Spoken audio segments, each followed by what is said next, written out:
1234년 만주를 중심으로 그토록 강성했던 금나라가 결국 몽골 제국에게 멸망하자 몽골 제국은 중국 본토를 정벌하기 위해 당시 강남 지역에 터를 잡고 있던 남송과의 일전을 준비하게 됩니다. 그리고 동시에 고려까지 정벌해 동북아시아의 패자로 군림하고자 했던 몽골 제국은 탕후타이에게 군사를 내어주고 고려를 공격하게 하니 이렇게 벌어진 전투가 바로 제3차 여몽전쟁이었습니다. 탕후타이의 군대는 가는 길마다 약탈과 방화를 일삼으며 고려 영토를 완전히 아작내기에 이르렀는데 고려군과의 전투에서는 그다지 재미를 보지 못하며 오히려 패배하는 일이 더 많았습니다. 하지만 몽골군의 공격 소식에 고종은 이미 지난 2차 전투부터 강화도로 피신해 있던 상황이었고 내륙에서는 이를 진두지휘할 수뇌부마저 다같이 강화도로 넘어가 있는 상황이었기 때문에 몽골군은 파죽지세로 한반도 전역을 돌며 방화와 약탈에만 몰두하게 됩니다. 때문에 황해도, 경기도뿐만 아니라 경상북도를 비롯해 경주까지 쳐들어가 엄청난 피해를 끼쳤고 이 시기에 경주에 있는 황룡사를 불태우고 여러 유물들을 훔쳐가니 오늘날 우리가 보는 경주시 황룡사터가 허허벌판이었던 이유가 여기에 있던 것입니다. 그리고 고려는 강화도에서 부처의 힘을 빌어 몽골군을 몰아내자는 마음이 한데 모여 8만 대장경 제조를 시작하였으나 내륙에서는 몽골군에 의해 피해가 눈덩이처럼 불어나자 결국 1238년 몽골군에게 강화를 제의하게 됩니다.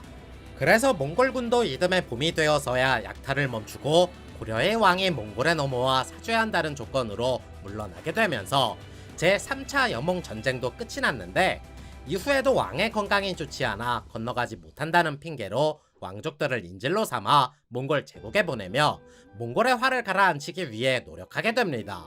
1246년 제4차 여몽전쟁이 일어났던 이 시기에는 별다른 전투가 일어나지는 않았으며 오고타이 칸의 뒤를 이은 구유크 칸은 고려왕이 약속을 지키지 않는다며 군대를 내보냈으나 얼마 지나지 않아 구유크 칸도 사망하며 몽골군도 철군할 수밖에 없었습니다.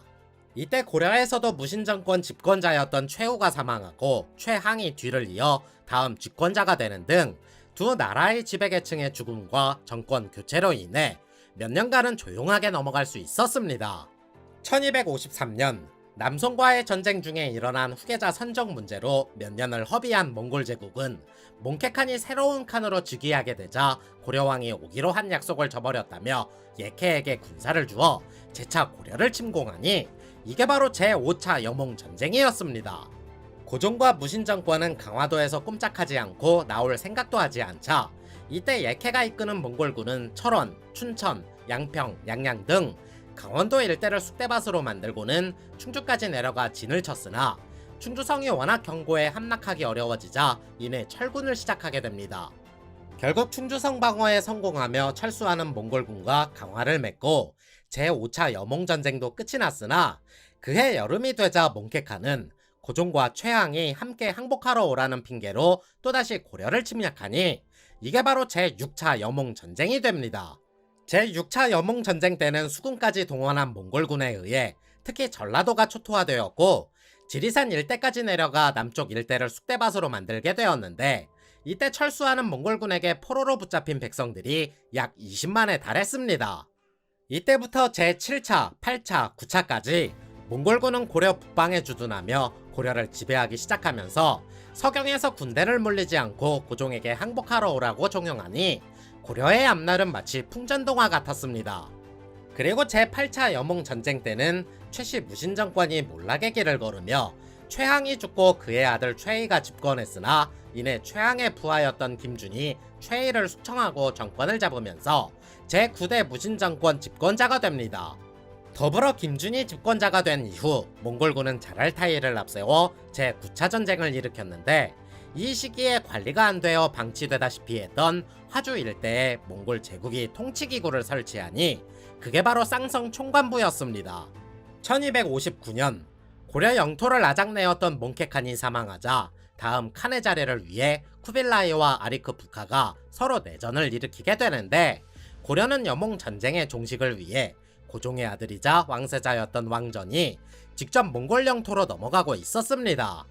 하지만 몽케칸을 만나러 가던 도중 몽케칸이 사망했다는 소식을 들은 왕세자는 이내 다음 칸의 자리에 오를 만한 인물을 만나 고려의 안위를 도모해야만 했고, 때문에 화북 지방을 중심으로 세력을 키워오던 쿠빌라이와 몽골 수도 카라코름을 지키던 아리크 부카 중에서 다음 칸을 선택해야 하는 중대한 기로에 놓이게 됩니다.